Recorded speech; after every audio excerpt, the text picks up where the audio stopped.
projected fourth quarter grades show the same high level of achievement. Unfortunately, we have no recipient this year of this award. The GPA has to be a 10.5 or above. As you've just heard, Hind and Monsef, they have GPAs of 10 and above, but they didn't hit the 10.5. But we give them special recognition and hope for next year for them.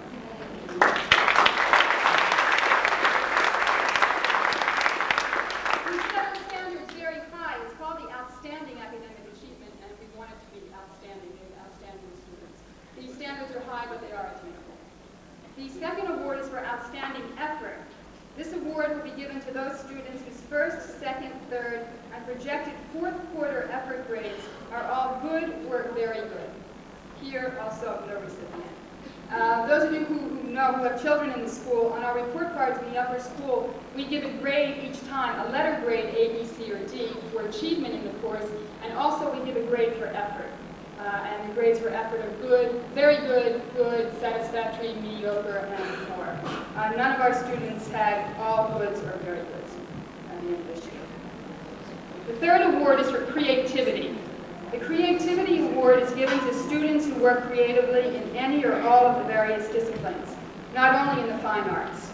A creative science student might discover laboratory procedures unexplained by any of his or her textbooks. In mathematics, he or she might invent new ways to arrive at solutions. In history class, he or she might go beyond the teacher and text in finding parallels and patterns in historical events, just as in a literature class, he or she might respond imaginatively in any number of ways to the readings.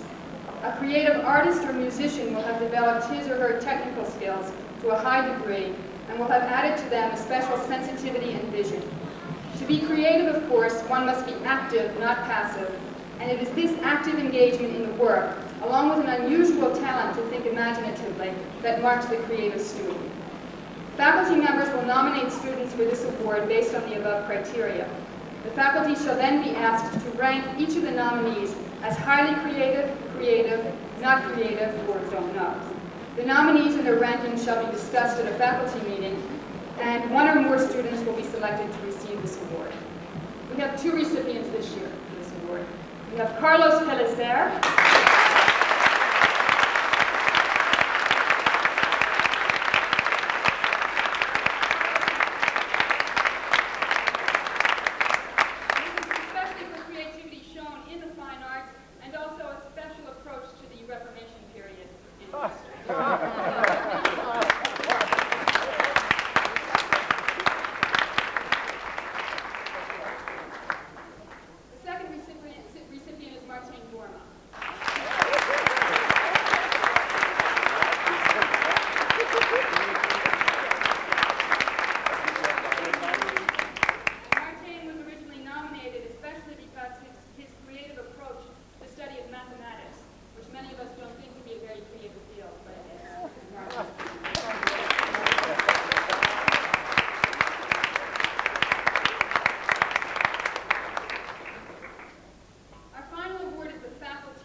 Showing respect for human dignity, and setting a good example to us all by helping out without drawing attention to oneself.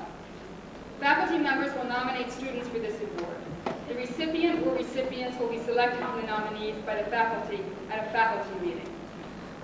Many students tend to think that teachers judge them only by the work they do in class, by what they've achieved in the subject. But we do see students as humans too, and we do try to evaluate their human qualities as human beings. The recipient of this award, she was chosen by the faculty. I think the students would probably have chosen her too if they had to give an award. Christina Di Molino.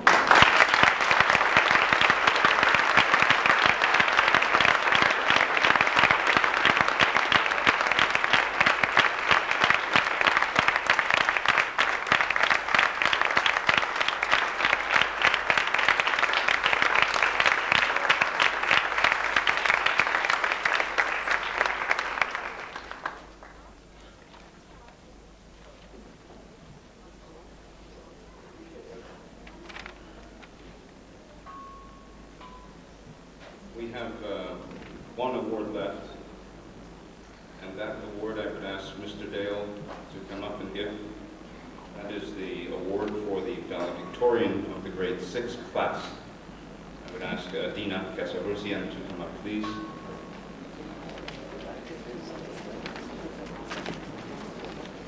Dina.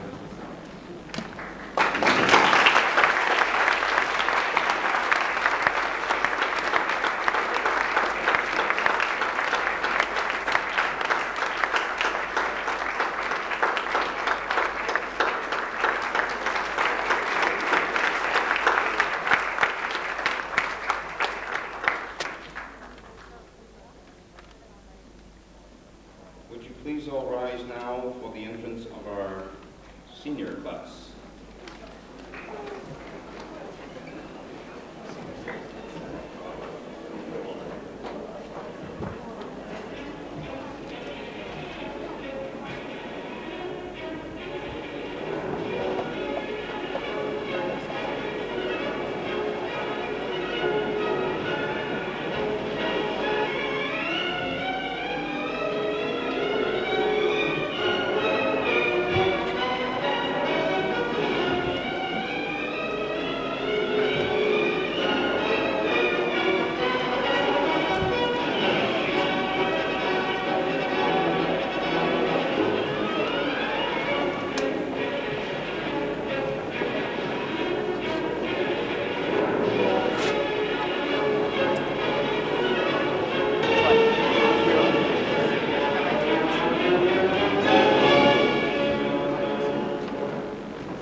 Pleasure to present Mr. Richard Jackson, the Consul General to Casablanca, and our board president to give the welcome address. Mr. Richard Jackson.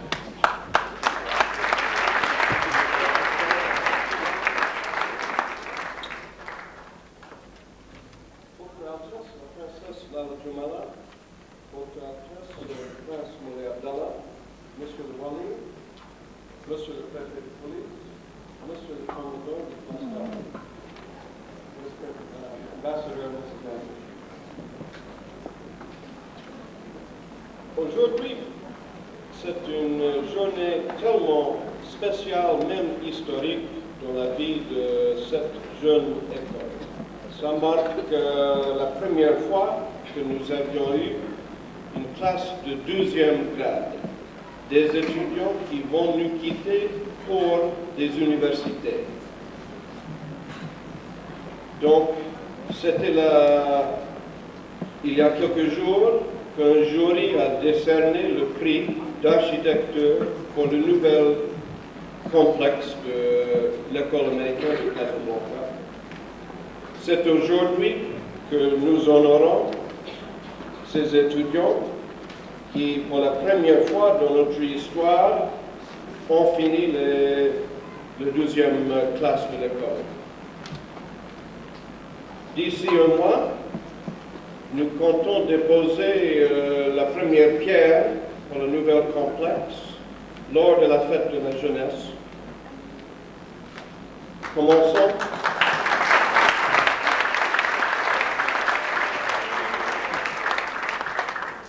À partir de septembre, nous allons commencer la construction de l'école. Eh bien, d'ici un an et demi, on aura la nouvelle école en fonction. Eh bien, les étudiants que nous avons avec nous aujourd'hui seront les premiers.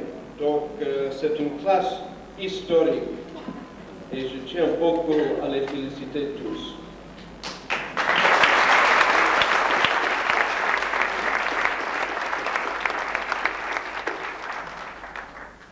In order not to make a speech, I would like just quickly to summarize that this is a very, very historic occasion for our young school. It is the first graduating 12th grade class. Last week, I think you all know, a jury reached, after difficult deliberations, a choice of an architectural design for the new complex. 1 month from now, we will lay the cornerstone for the new Casablanca American School. In September, we will begin construction. 1 year and a few months from now, we will have a new school operational. So this is truly a historic class. It is the first 12th grade class going out from this school, the first of many, and we salute them.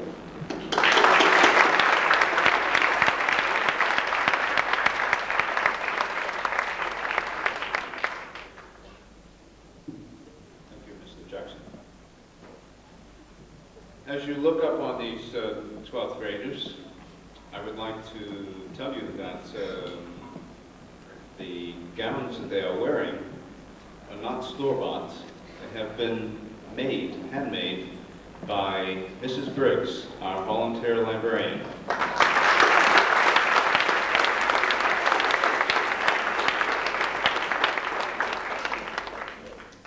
Now I would like to ask Catherine Baker and Miriam Fazassi to come up to give you a class history.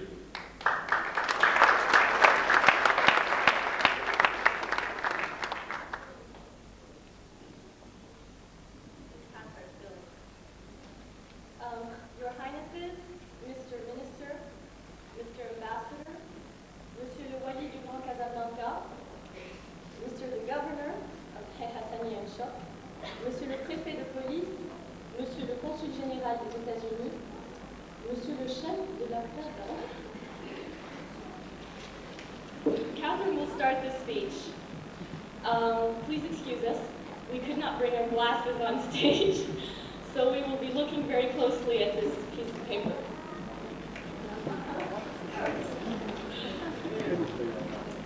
In our class of now 4 students, 3 of us have been together since the 9th grade. Anna, Carmen, Miriam, and I have been through 2 different buildings, 2 directors, several teachers, a flurry of students, and on the international scale, a massive event. Carmen and Rafiq joined us in 11th grade as new students. So did Hala. But we knew her already, as she had been a grade ahead of us when we were in the 9th and 10th grades. Believe it or not, we had a relatively large class in 9th grade. We were 9. This was the 1984-85 school year. There had been the Summer Olympics in Los Angeles, President Reagan was re-elected, and according to George Orwell, there should have been an animal farm somewhere out there. We had a great time. Imagine our first year of high school. In 10th grade, our numbers were reduced to 7. Beasley Holiday, our class hunk, also our class drummer, coveted our lunches. Actually, we stole them. We had the right, finally, to work on the yearbook staff. Mr. Blunda and Mr. Randolph arrived.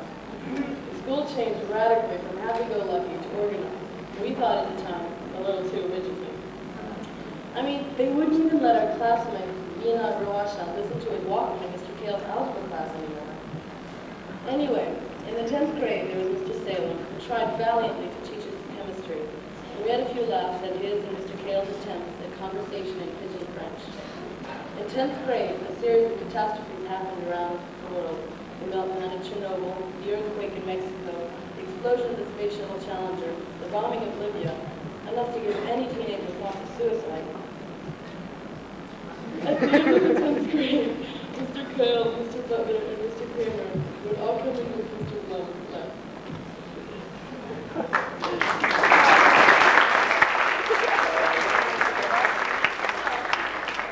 In 11th grade, we received a whole new package of the AP program, a new building, new teachers, whom we promptly began to drive crazy, and even 3 new 11th graders, Parvin, Rafiq, and Hala. The other 10th graders had left, though, and we were down to 6 students in our class. When Catherine, Hala, and I first saw Mr. Hall, one of our new teachers, we thought he was going to be an 11th or 12th grader. We thought we were going to have some excitement.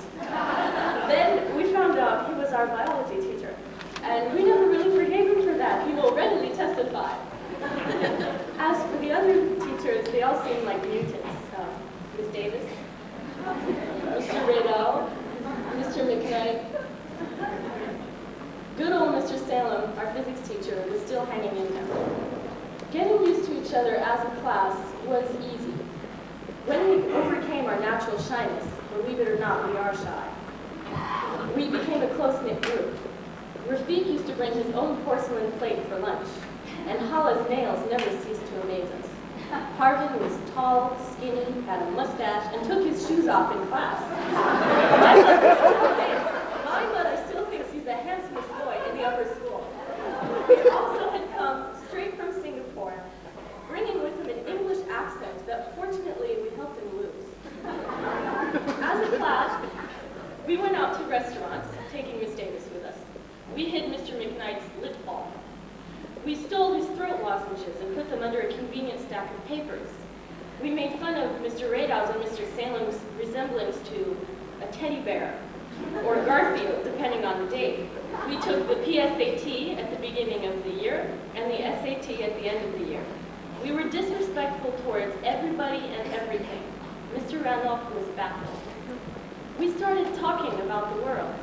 We talked about how Ferdinand and Imelda Marcos were kicked out of the Philippines with barely enough time to say goodbye to the 365 pairs of shoes. We talked about Mrs. Aquino. Was she really going to govern the Philippines? And was this new Soviet leader Gorbachev going to make a difference? And most important of all, what will I wear to the party on Saturday? Anyway, we were starting to get concerned. Some of us even started to read newspapers instead of comic books. And then in February, in pops Marcus Nicholson, whom I knew when I was in 8th grade. He had gone to study 9th and 10th grade in Belgium, and he came back of his own free will. To tell you the truth, we sort of wondered about him for a while. But soon he became an integral part of the 11th grade. We were saddened when he decided to do the IB and had to leave us.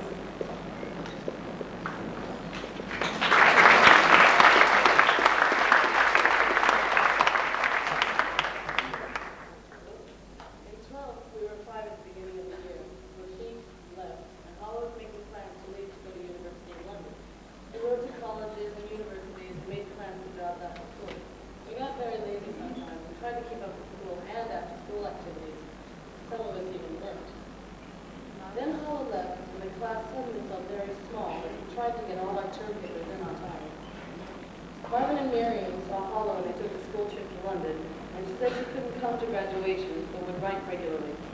She's been writing to Miriam, and in her last letter asked her if the mouse, which is Miss Davis's nickname, was okay, how Froggy, which is Mr. Hall's nickname, was doing, and if we had planned anything outrageous for graduation. Miriam answered back that she wasn't thinking as far as graduation. This was 2 weeks ago. Anyway, so the 12th grade went through the APs and finals and term papers and lots of copy and patience. We're not even sure we're ready to graduate. We look at some students and ask ourselves how they will be feeling when they graduate. Scared, thrilled, a little of both. We feel a little of everything, and we are going to spend the summer laying in the sun in preparation for taking on the world.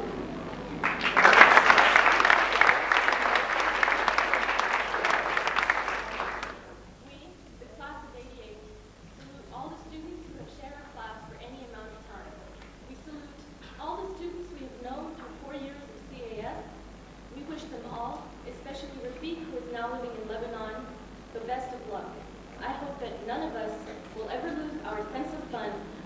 determination to do better, and our amazing personalities. Thank you, and goodbye to all.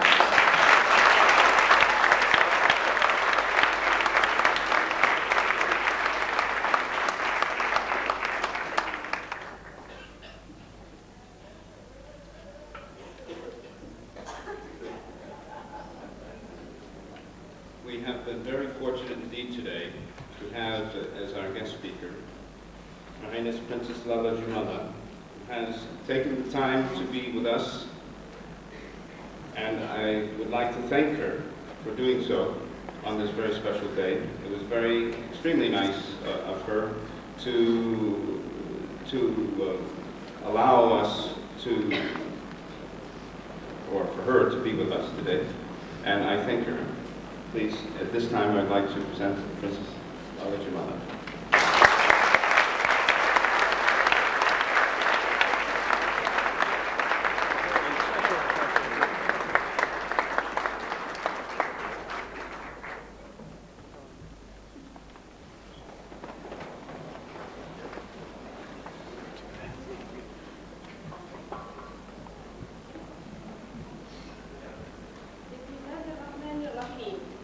Mr. Ambassador, Your Excellencies, members of the board, faculty members, teachers, parents, students. It gives me great pleasure to speak at your commencement here today, though I'm not sure whether I'm continuing or breaking a tradition, that of my cousin, His Highness Prince Moulay Hisham, giving commencement addresses at your institution. Graduating 6th graders and 12th graders. Congratulations on having completed a major stage of your education. Your teachers and school administrators have judged your abilities adequate for the tackling of new and tougher challenges. Junior high for you 6th graders and college for you 12th graders. That is why we're gathered here today to celebrate your graduation. Graduation is a point in time when you stop, celebrate your achievements, think and plan your next moves. Celebrate you should, for you've worked hard to get your diplomas today. You've earned it. Think and plan you also should, because the years ahead of you are full of learning and enjoyment for opportunities. You want to make the most of these formative years to develop an identity you can live with comfortably. You are lucky to graduate this year. Your graduation year, 1988, is a memorable year for international relations and world peace. Perhaps the greatest event is that the two superpowers are for the first time working on the reduction of their nuclear arsenals. Something that, just a year ago, very few people would have thought could happen, as détente was perceived as synonymous to weakness. The two Reagan-Gorbachev meetings are encouraging signs that the world is now definitely committed to doing something about world peace, not just talking about it. As for the Maghreb, this year is also a year of international reconciliation and unification. Morocco and Algeria have recently re-established diplomatic relations that have been broken for over 12 years.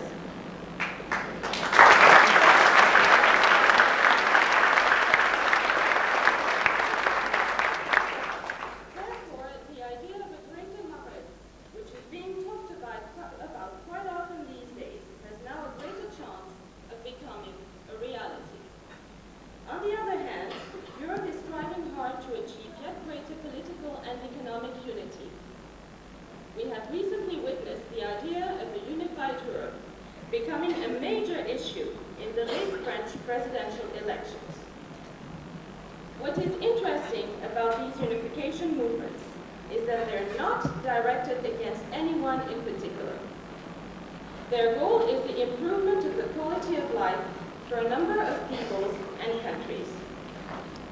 Nevertheless, there are still spots in the world today where children and young people your age have no opportunity for education, where they face closed schools, wars, poverty, and persecution. Think of the Palestinian children, children in South Africa, Ethiopia, the Lebanon, and of that is done. You may think that these big problems are to be solved by governments, not by individuals, especially young ones. But this is not so. Think of the Palestinian children and the impetus they are giving to the search for a lasting peace in the Middle East. So I say you can make a difference. You are the men and women of tomorrow. You are the potential leaders of the future. Judging from what we're celebrating today, respectable diplomas from a respectable institution, it is clear that you have potential and that you know how to make good use of it. Judging from the challenges you will be facing and the facilities that will be available to you, there is great hope that you will someday make the difference. Looking back on my days at university, I wondered, what did I learn that I could pass on to someone coming after me? Many things come to mind, but 4 points stand out, and I would like to share them with you. 1, to be aware that outside your country, whether you like it or not, you are perceived as the representatives of that country. The image you project is the image a lot of people will keep of your country and fellow citizens. So you owe it to yourself to leave a good reputation behind. And you owe it to your successors to set a good precedent in order to continue to live up to the high standards of the CAS. 2, to be tolerant of the differences, should they be ethnic, racial, linguistic, or cultural. To cultivate the similarities between you and the people you come in contact with. Again, I'm confident you will do that and do it well, thanks to your experience at the CAS. I believe that this institution has equipped you well for such a challenge by providing you with an international environment. So you have learned to co-study, if I may say so, and to coexist in and outside the classroom with over 30 nationalities. This was largely made possible thanks to the open-mindedness and internationalistic vision of His Majesty King Hassan II.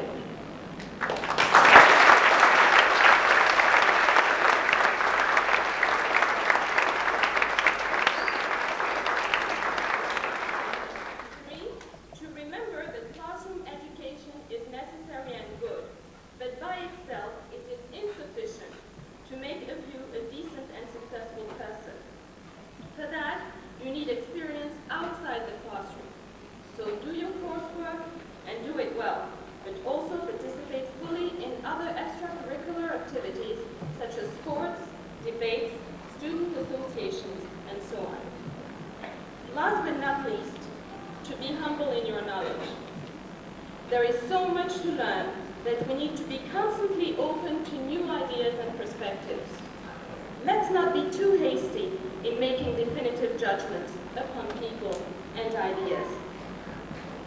If I may, I would like to quote Alexander Pope, who a long time ago said, "A little knowledge is a dangerous thing. Drink deep or taste not the tyrant's spring. There, shallow draughts intoxicate the brain, and drinking largely sobers us again." It is clear you have already made your choice. You have tasted from the tyrant's spring, liked it, and done well. Congratulations. There is no going back. You are now getting ready to go deeper, to drink largely, as Pope says, from the spring of knowledge. I am confident you will perpetuate the Casablanca American School tradition of excellence, and I wish you all the best of luck. Thank you. And now, ladies and gentlemen, may I ask you to please give a standing ovation to the students whose success we're celebrating here today.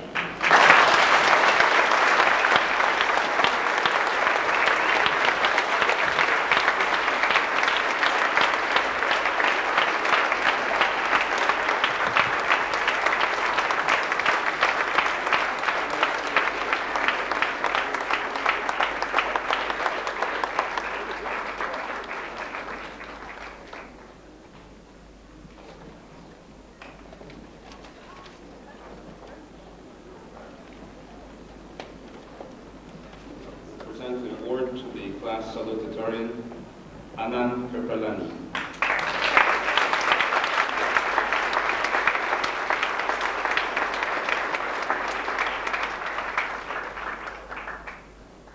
Word to the class valedictorian, Arvind Jugani.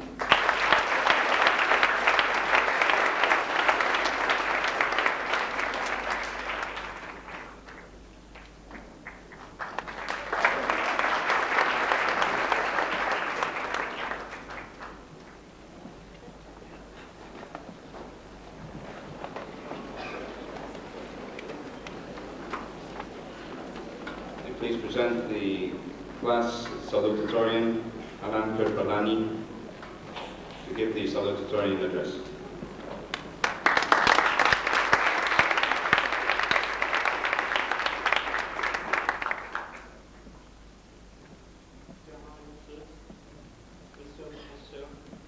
Mr. Ambassador, Mr. Wadi of Casablanca, Gouverneur Juhai Hassani, Monsieur le Préfet de Police, Mr. Consul General, teachers, parents, and students. Graduation is but a fraction of life's journey. Each step we take towards the end of this journey represents the acquisition of more knowledge. But knowledge unapplied is definitely useless. As a great graduate, I have hopefully gained some knowledge, and I should now decide how to make the best use of this knowledge. I personally believe that the knowledge gained in education should be used to understand people and help them in any way we can. So far, we have attended 2 educational institutions which have provided us with enough knowledge for that, home and school. Home provides us with the fundamental virtue which form our character. Just when you're about to blow the 7 candles on your birthday cake, your father comes up to you and says, "Son, I want you to respect your elders." Then your mother comes up to you and says, "Son, I want you to listen to your father." Finally, you find yourself surrounded by uncles and aunts whom you have never seen before. They tell you how important it is to respect your parents and care for your younger brothers and sisters, even if you don't have any. Just at that moment, a reaction in your mind sends you straight to your mom, and you say, "Mom, I really appreciate the valuable advice that my uncles and aunts are giving me. But Mom, could you hold these people back until I blow out the candles?" As you grow older, your parents influence you tremendously, but with one goal in their minds: to form a child who can successfully cope with the world which awaits him. They instruct you that certain sacrifices have to be made, and that some acts have to be accomplished regardless of whether we like them or not. But it is beyond the capacity of parents to teach our children about the world completely. We require another institution to accomplish this task, and this is where school comes in. School is a child's first exposure to the world. We find students, teachers, and parents of different nationalities. Once in high school, we learn to analyze characters while reading novels written by Thomas Hardy, F. Scott Fitzgerald, and several other authors from different countries.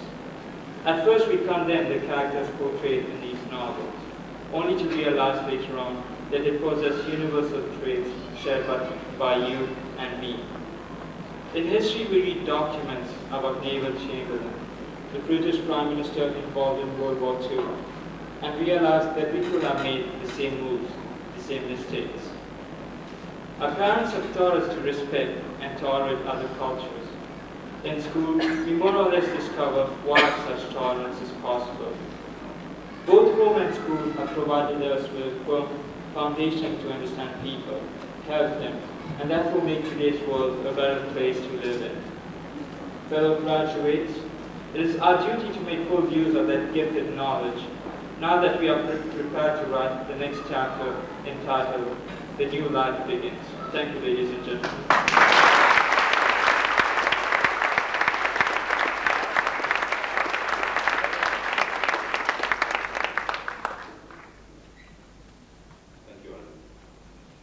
Please ask Mr.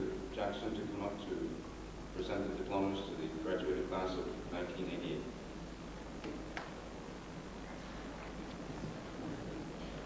Our first graduate is not with us. This Hala Riyad Mustafa Al-Hassan. Her mother will receive her diploma for her. Hala is presently in university in England, and she is unfortunately not able to be with us today. Mrs. Al-Hassan.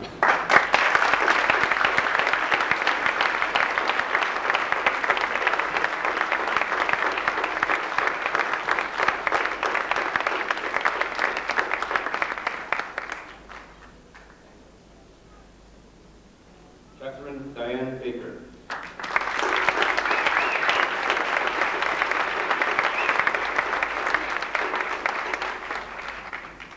Arvin Tuljo Jugani.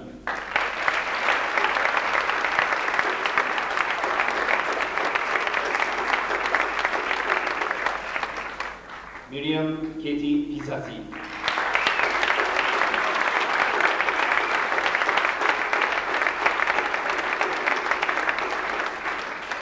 Anand Kanchan Kirpranani.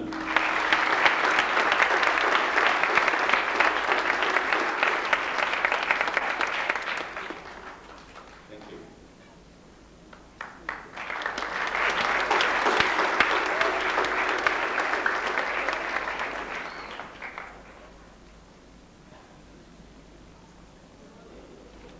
Now I'd like to present the valedictorian of the class, Arvin Jugani, to give his address.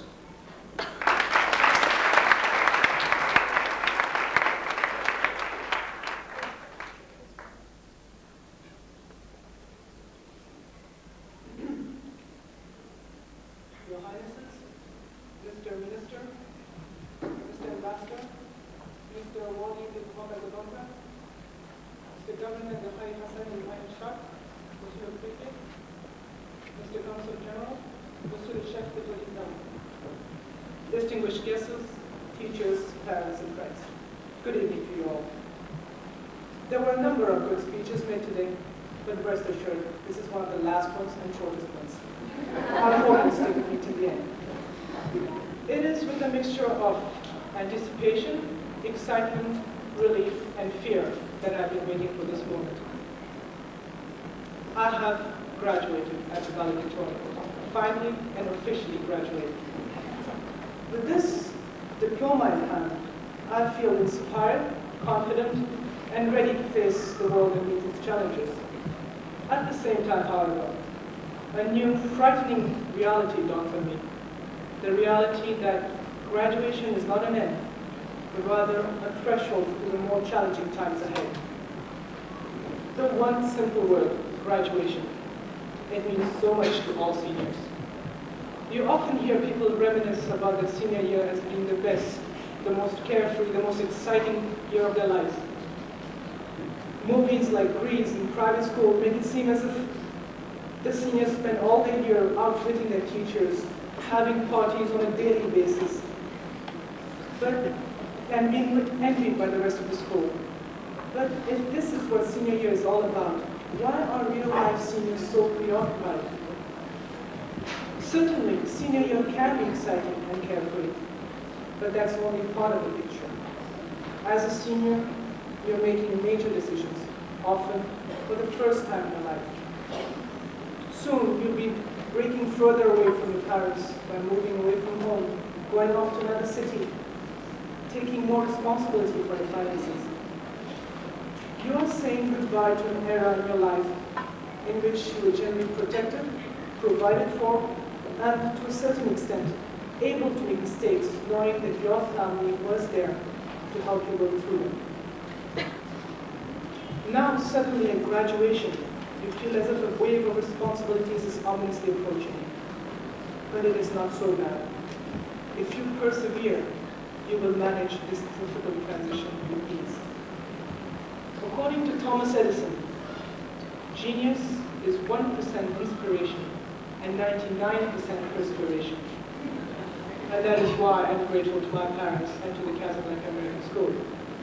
To my parents, because they provided me with emotional security in life. To the CAS, because its teachers imposed strict deadlines and forced us to analyze and understand instead of simply memorizing. And to both of them, parents and teachers, for instilling in me the drive to work hard, to excel, to aim for the best. With that attitude, the future appears more pleasant and more secure. Graduation day can be thrilling. Commencement is all the programs. The beginning of a new era in your life, whether you're going on to college, taking another job, taking a year off. Your senior year can be a struggle with many moments of doubt, depression, restlessness, and fear. But it is all part of the normal, healthy process of shedding one skin, your high school skin, and stepping into another. And this time, you get to choose what it will be. Ladies and gentlemen, I thank you and farewell.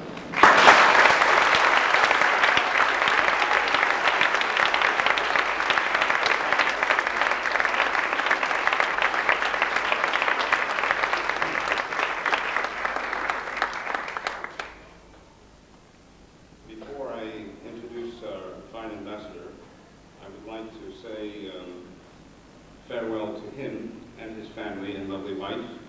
They will be leaving us, unfortunately, this summer.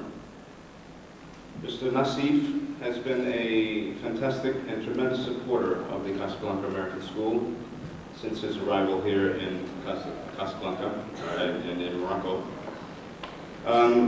We thank you, Mr. Ambassador, for your tremendous support that you have given us through the State Department, your many phone calls and letters that you have written to the State Department in support of our grant request, coming down to the Casablanca American School a little over a year ago to inaugurate its upper school building, and doing all that you have done, in word and deed, to launch us into this next fantastic project. We thank you very, very, very much.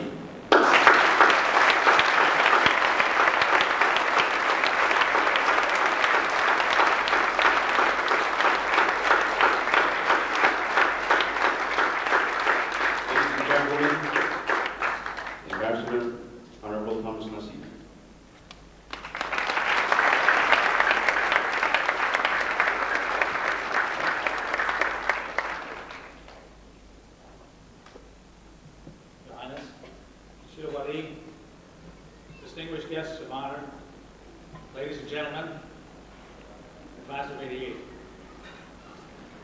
This is sadly the last time I will be addressing you as the United States Ambassador to Morocco. Like farewells, graduation is a time of looking forward, looking backward, a transition, saying goodbye to old friends,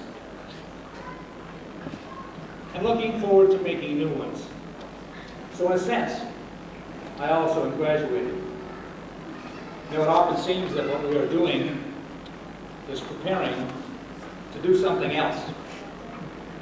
Work hard in high school, to get into college.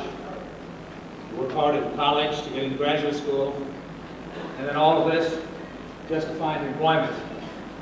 But I wonder if in our rush to look to the future, we sometimes forget the present. There's much to be said for the inner satisfaction of contemplating what we do in the here and now, as opposed to thinking of this as a stepping stone to the future. The future remains unknown. The past is gone, beyond our reach. Only the present is within our means to control. And it is because of what you are in the present that your future is so bright. At various points in your lives, you'll be conscious of the turning, of a new direction. Graduation is a fitting example. It is also a fitting time to stop and do something none of us ever does enough, and that is to restate the obvious facts of life. So let's shift our attention to next September or next year and just look at what and where we are today. We've all been enriched by living in this wonderful country. You study in an international school enhanced by the presence of 26 different nationalities of students. A variety which has enabled each of you to experience the differences between you and yet to revel in the similarities. So wherever you may go, a little of this community will go with you. And when I go, I will take a little of each of you with me. The Casablanca American School is preparing to embark upon an expansion of its facilities that will bring the same enrichment to hundreds of other young people. They will emerge as you emerge, ready to undertake further schooling in Europe, the United States, with equal facility. But no matter where we go, we will take some of the warmth of Morocco with each of us.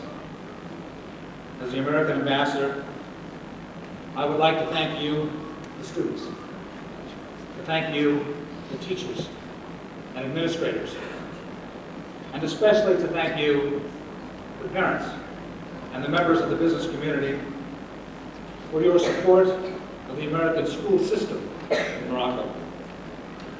And I thank you for making a more enduring contribution to foreign relations than most of we in the diplomatic corps. For there is no better road nor more solid foundation to international understanding than shared education. I know because my time here in Morocco, I also have received an education. So as we graduate together, let's congratulate ourselves not on what we are to become or what we have accomplished, but who and what we are in the here and now. God bless you all.